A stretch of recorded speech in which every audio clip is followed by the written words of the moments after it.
Hi, everyone. Welcome back for another edition of the Wealth Cafe. And we are having a coffee conversation today with the incredible Angela Williams, who is a good friend of mine.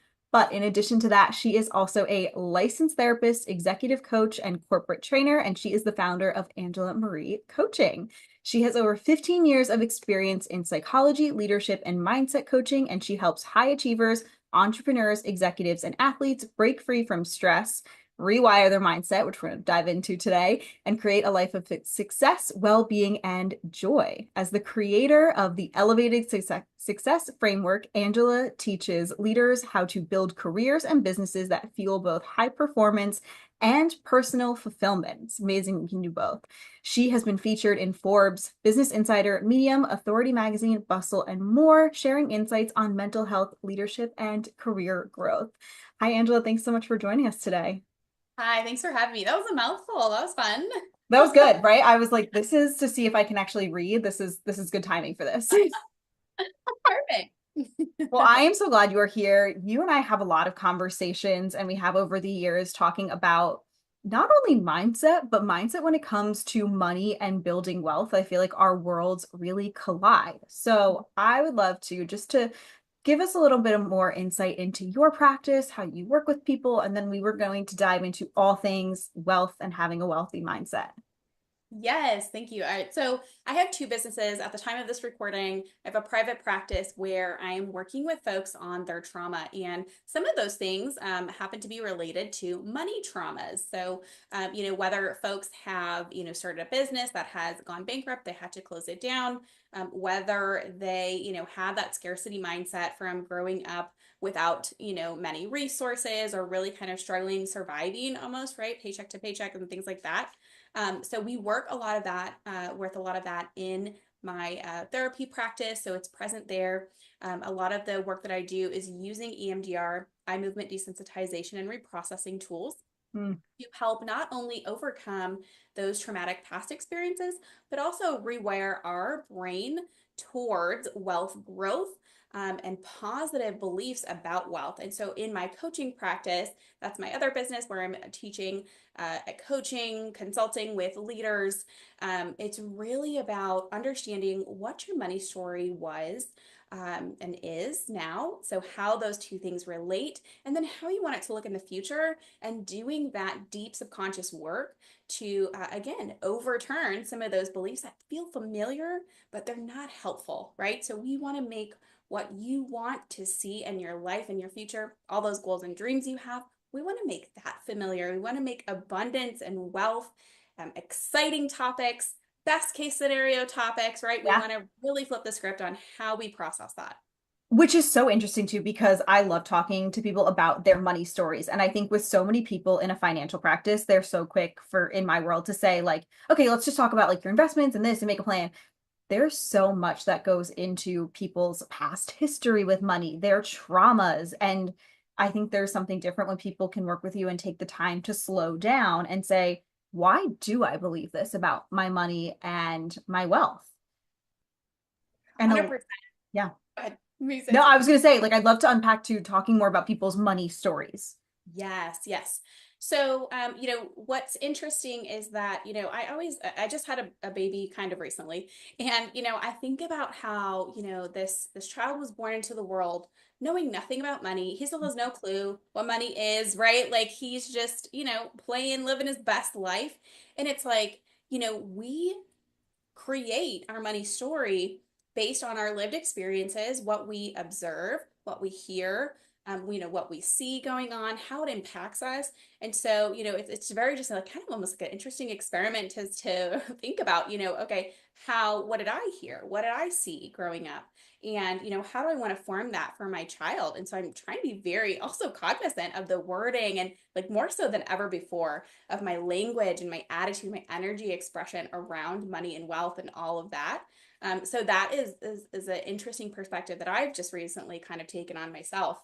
Um, but when we talk about money stories with clients, it's a lot of times people will come, to the table, to you, to me, and say, I'm either making a ton of money, but I can't keep it, or Yeah. right, like I don't, so there's definitely some strategy that needs to go into that, where to put what and when and all of that. And that's your specialty, right? That's where you come in and shine.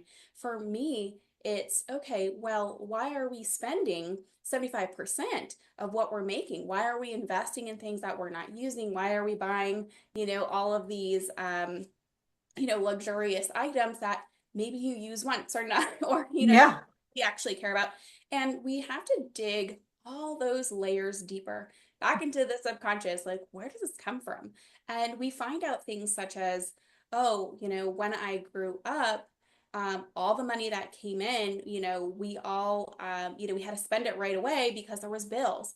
There Hmm. was, if we wanted to eat, right? It's like it came in, it came out. And that's what I saw over and over. That's the pattern. So that's what's happening here, right? So we have to kind of dig to get there because sometimes we don't make that connection. So a lot of the times when I'm working with the clients, it's all about making that connection. And the awareness is such a big piece. When we're aware of something, when we see it, it's hard to unsee it, right? So when we can see Hmm. the patterns, we can at least go, okay, wait, this is happening, versus just kind of going on autopilot, not even aware of what's going on. So that's the first step. And, other money stories of, oh, I'm buying, all these luxurious gifts for people, or, myself or whatever. It's usually, the things that we all want and need. We want to be loved, we want to be heard, we want to be seen, we want to be cared for, we want to be included, right? So a lot of those themes come up. Am I enough? Am I lovable? Right? Am I a failure? Right? So all of these behaviors that we have, these actions, that not just going for money, right? But that's what we're talking about today. But it all kind of goes back to, what are those core beliefs that we have, that we've created, or that we've kind of experienced, really, from our lived experience, right? That get kind of imprinted in our brain, and that's where we continue to operate from. So that is the majority of the deep work that we're doing together, is understanding what are those original events that have happened, what are those beliefs that have been formed that now, still to this very day, dictate the thoughts, feelings, and behavior that are coming, out of this. I also find it so interesting too because I work with a lot of families, right? And so it'll be like, oh, I start working with, one person and they're like, oh, you need to meet my siblings. Oh, you need to meet my friends. And you can have two siblings that grew up in the same household, similar ages, and have such wildly different ways that they saw their parents experience money. Like you can Mm-hmm. have two siblings and they're like, we never had money, so now I need to have as much money as possible. And then you'll have another sibling that's like, oh, my parents spent a ton of money, which is why we never had any money. So I do the same thing and I spend it. And to me, that is just so, that to me is the most interesting thing to watch is like how each person reacts individually to different life events like that. Yeah, absolutely. And I also find that super fascinating because, again, not just in money, but just in so many other different things, relationships, right? Like the way that they perceive love. I mean, all the different areas can happen. And it's like, I even sometimes say to my sister, like, did we grow up in the same house? Like, what happened here? Like, so it is very fascinating. Yeah. And I think that goes back to, um, birth order, right? There's so many Mhm. different pieces there that can impact, and parents maybe having a different experience when it comes to parenting one child or another child. Yeah, there's a lot of different ways, and then we all have our own ways of coping with stress too. So Yeah. if for example, someone might be addicted to gambling, another person might be addicted to alcohol, right? So there might be some different ways that people can show behaviors that maybe aren't very helpful. Maybe they're more in the self-sabotage, but in reality, they're actually there to protect us, to distract us from our stress. But the whole point of that is that, everybody has their different way of handling things. And that is fascinating because it's like, why wouldn't the same people, the same family, why wouldn't they have the same thing? Right. Which I love to like hear those little stories. Like I'll be working with a client and they'll say like, well, my parents hid money under the mattress, or my parents saved everything that came in the door, or my parents, spent because they grew up during a time when there was so much economic uncertainty and they didn't know what tomorrow would bring. So when we grow up and we take on, and it's so subconscious, right? Like you don't realize it until now. You'll say certain things or you'll do certain things and you're like, oh my God, I'm my parents. And I always find that interesting let's talk about rewiring a lot of that, right? Because we do live in, I always think back to my grandmother. She grew up, she's still alive. She grew up in the Great Depression. Like those were her most formative years. So much that she does is in reaction to, right? Like the people were jumping out of buildings because the stock market was losing money at a rapid rate and they were losing everything. And so I'm very fortunate to now be living in a time when that's not happening. Even when we have volatility, like we are not afraid of tomorrow. Right. How do we begin to rewire and rewrite those stories? Also, a quick point on that, the Great Depression era, that's really fascinating because where some people will spend in order to, kind of justify it of, ooh, we don't know what's going to happen tomorrow. Yeah. My grandmother on the one of them on the opposite side had the hoarding, the opposite, right? So Mhm. that's a really interesting, and we see that a lot play out with individuals, money where they spend a lot or they hoard resources, right? And again, that's still kind of showing that scarcity mindset, right? When we think about that. Oh, Um, even to this day, at 98 years old, like my grandmother will save like every rubber band, every twist tie. Like if there is a moldy piece of bread, she will like cut it in half and she's like, you just don't eat the moldy part. And I'm like, we don't have to do that. Like it's okay. yeah. More And than okay. So, but and it's a hard thing to watch. it is, but it's also, they are protecting themselves, right? So they had to be resourceful in order to survive. And Mhm. so a part of her is still in that survival mode, which if you think about it, that kind of sucks, right? Like that still sticks there until we process it, resolve it, heal it, all of that.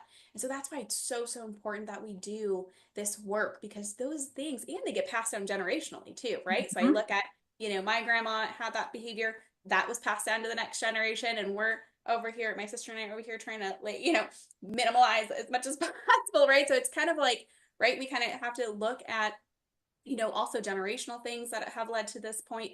But that is how it works right there. So the rewiring comes from understanding the patterns, what has happened. Mhm. It really starts with that awareness. So when we think about that tendency or that urge to hoard resources, why is that our behavior? What happened? Were we in such a situation that we had, you know, 50 cents to our name. And so we really had to be very creative about this and we had to hold everything that we had together because what if we can't buy it the next time, right? Mhm. So, so what I just described there is an emotional event. uh, That's survival, right? That's fight or flight. That's like Yeah. your really primal stuff happening. Mhm. So you have activated that unsafe, belief within based on that emotionally impactful experience. And then you go on to, then your behaviors will reflect what you think and feel based on that belief. So if you're scared that you're going to run out of things, you're going to save as much as you can. You're going to hoard that for the future, right? So rewiring comes in when we can understand, okay, this event impacted us. This is how we now have formed this belief. This is the belief I've formed. This is what it makes me think. This is what it makes me feel. And this is how it makes me act. This is the process I run through with my clients. I give them a chart to document this whole process. We talk through it, we go through it together. But this is such the important work because then what we want to do is go to that desensitization, right? So we are super sensitized with the emotions and like the fears and scarcity, right? All the things that go with that. And what we want to do is create space and remove the emotional attachment to that situation. And then we want to move toward creating a new preferred supportive adaptive belief. So, if the belief is I'm not safe, I'm not safe with money, it's I am safe with money. I have an abundance of money, right? Like we want to create a new belief that is going to support us and reflect the future that we want. Then we have to, in creating that new neural network, it's how do we create the bridge to get from I'm not safe with money to, I have more than enough or whatever that is. We have to find evidence. Our brain loves evidence. So we have to find evidence of that and create it. If it doesn't exist, we have to almost imagine it to be real because our brain, there's a part in there that doesn't know the difference. That's why when we wake up from a dream, sometimes we're like, did that really Yeah, happen? that was really real. Right. Yeah, yeah. Because our brain's so powerful in that way. And so those are some exercises that I do with my clients as well to build on that belief of, I have more than enough. And then that becomes more familiar the more that you think about that and act in that and feel into that. And then that becomes reality. And it's also interesting because, I'm thinking of it from the financial side more strategically in the investing. It's like we need to be doing this work because women statistically, the most recent statistic that I've seen is that compared to men, women will invest only 30 cents on the dollar, Okay. which is insane because if you sit there and think about it, we keep 70% of our money in cash because they are like, we need to squirrel it away. We need to keep it like we have that like protecting mentality of like keep it in, but then we miss out on building so much wealth. Great point. Yes. And a lot of times, again, our brain is wired to, like you said, protect us. And so if we observe a risk, right? If we assess and say, that's risky, which how many times have we heard that about the stock market? That's a generational thing passed down, right? Yep. We do miss out. We do miss out because we're observing that as a risk. I also think about in the US and, I don't know, have timeframes for different countries as well, but like I just was looking at a social media post the other day and it was talking about how just really recently, women still couldn't have opened their own bank account by themselves, purchase land, right? All of these things that we can do now, thankfully. But it was also another time when you had to keep resources on hand. Where could you put them, right?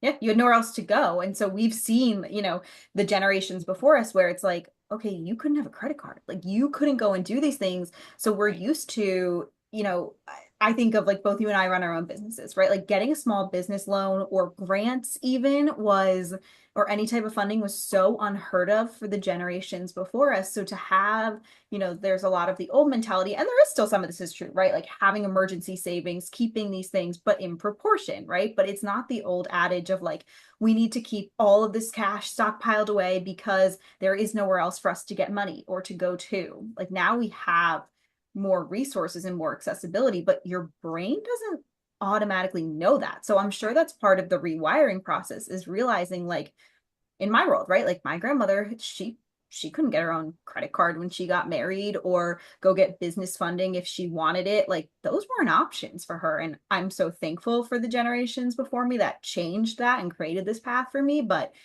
I then have to rewire of like the things that they are saying are because it was different back then. Right. Right. And that goes to the abundance is everywhere. There's money everywhere, right? That's the type of mindset that we want to create to help us feel confident when we're selling, when we're pricing, when we are, buying, right? Because that impacts all of those decisions. If we've got that scarcity mindset where we don't know where our next dollar is coming from, we're going to be risk averse and we're going to just keep it all here.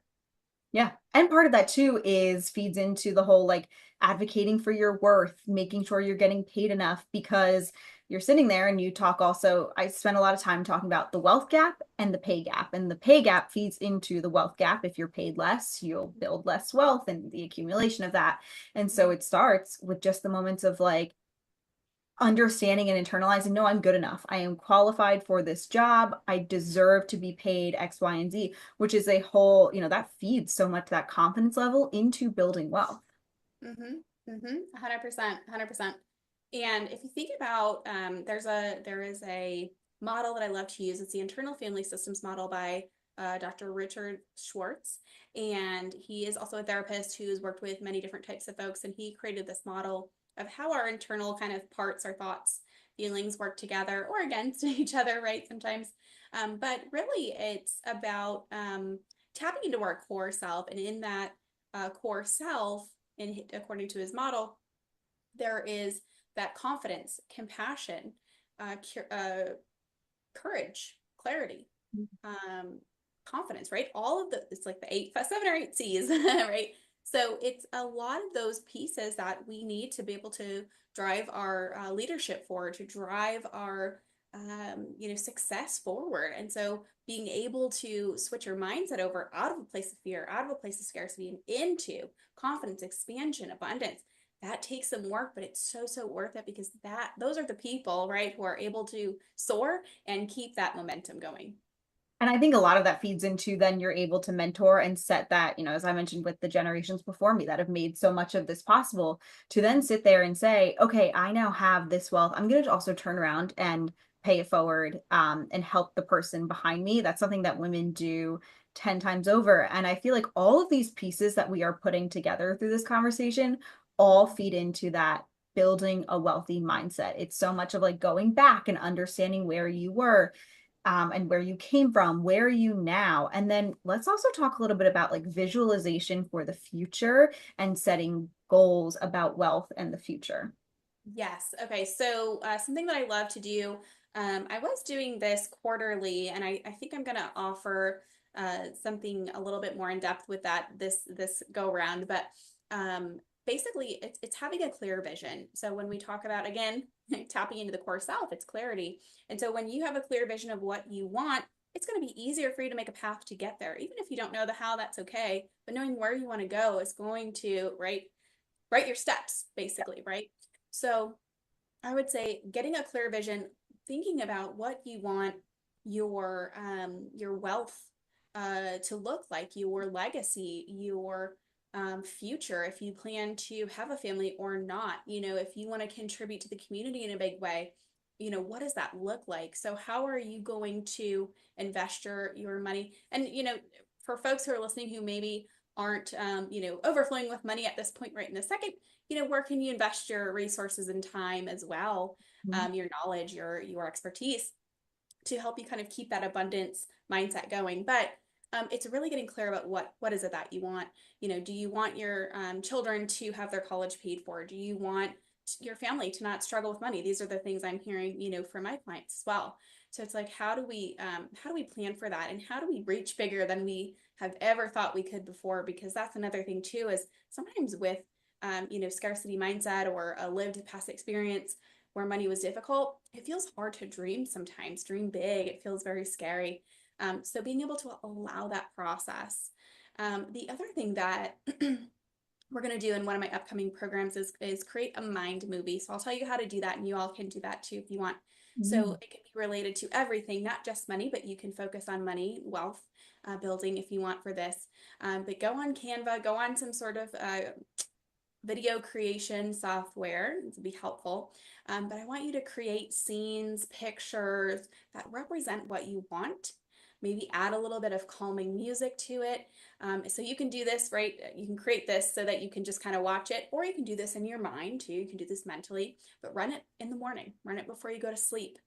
Give your brain that priming, that familiarity with these things. Because Mhm. sometimes, if we want, I don't know, a jet. If we want to buy a jet and we have never been in a jet, we don't know what that looks like, right? Like, Like we don't what know what is a that jet? feels Like, like. let's visualize the. Yeah, like how are we going to get there? Yeah. So, you want to make that familiar. It's very unfamiliar, and our brain is like, wait, what? What? Right? So we want to make that as familiar as possible. So play Mm. those scenes, play the things that you want, make that familiar, put the languaging that you want.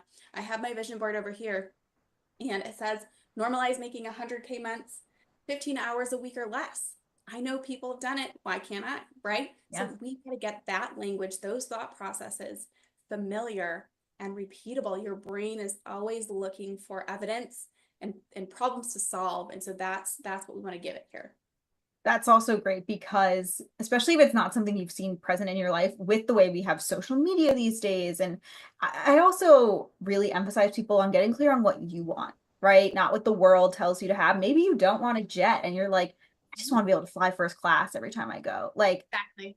that's probably like more my thing is I'm like, I don't need the plane, but like I want to go first class. I love that whole thing of getting on the plane, settling down and being done with it. But so I look now for evidence when I go places and I like focus. Like when I get on a plane and I'm seeing the people in first class, I'm like, okay, like that's going to be me. And like I talk to myself about it and I take that time because even though that's not something my family has done in the past, that doesn't mean it can't be me. Correct. Very good. Yes.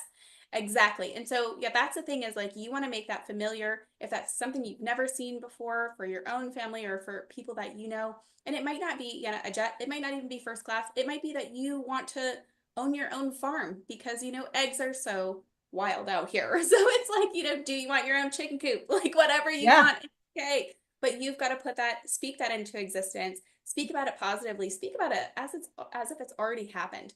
There Mhm. is a book I'm reading right now. It is called Magic I think it's by Rhonda Burns.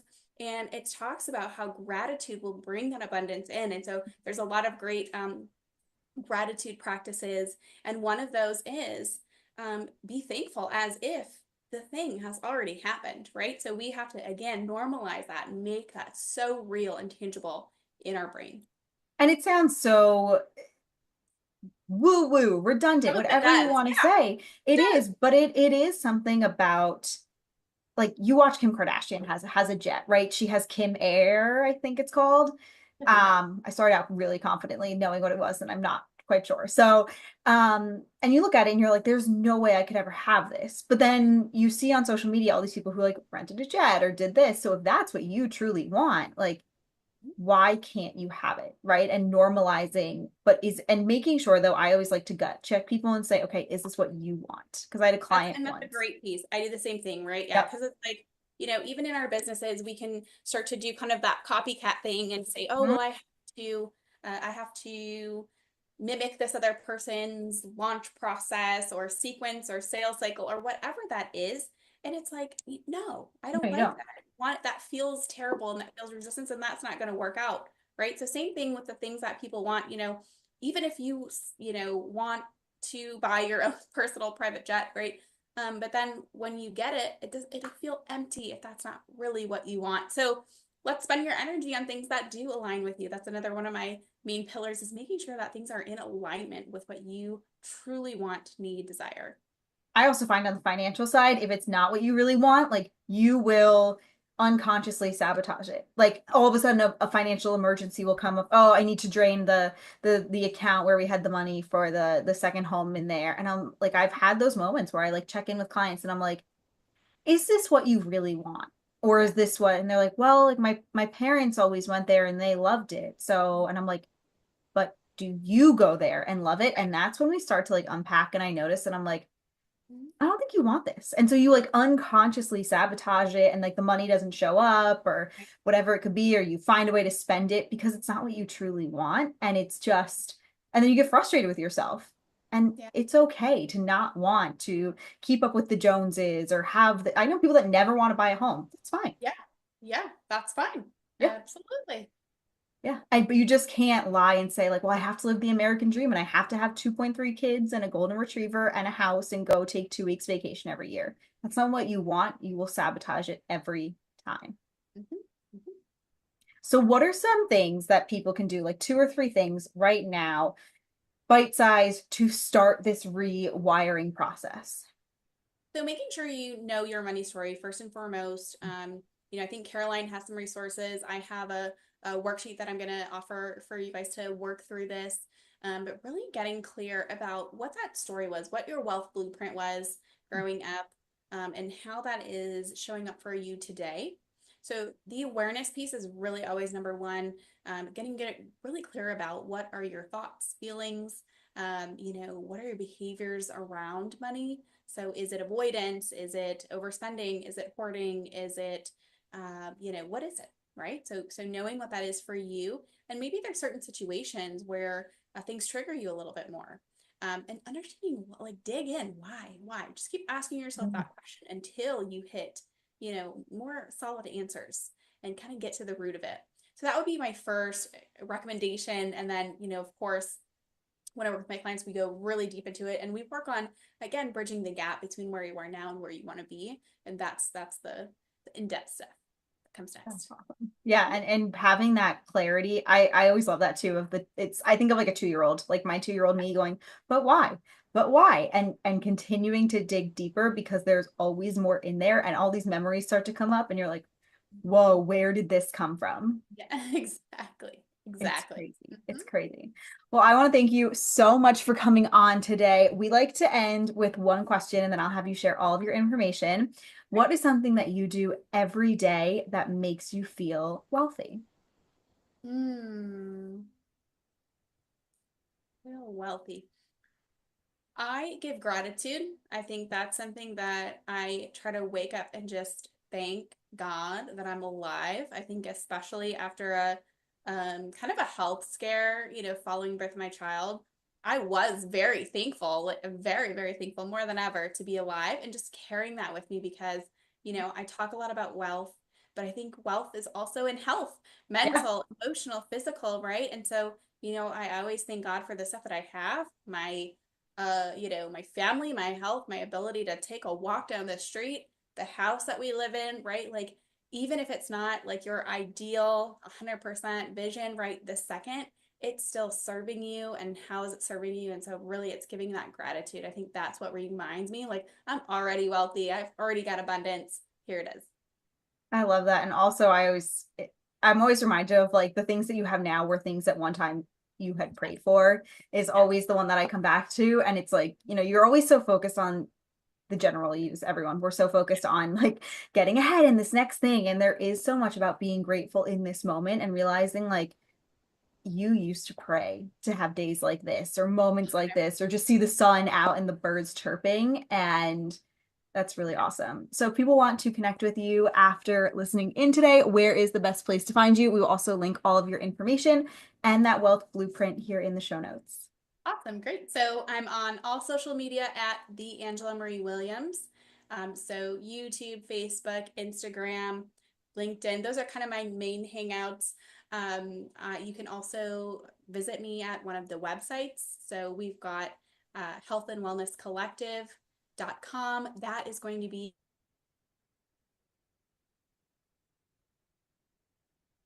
coaching consulting on that side. And then Angela Marie Coaching or Angela Marie, yeah, sorry, AngelaMarie.co is where Angela Marie Coaching is housed. That's where you can get all of the different freebies that I've talked about, where you can get the money mindset, you can get meditations, right, all that good stuff. I also talk about CEOs, women leading businesses, and how we can take care of ourselves more mentally, physically, emotionally, right? It's all about that mindset. So please connect with me. I'd love to have you come say hi in any way that you feel comfortable. And thanks for having me so much. This is great. Of course, thanks everyone for listening in, and we will see you next week. Bye, everyone.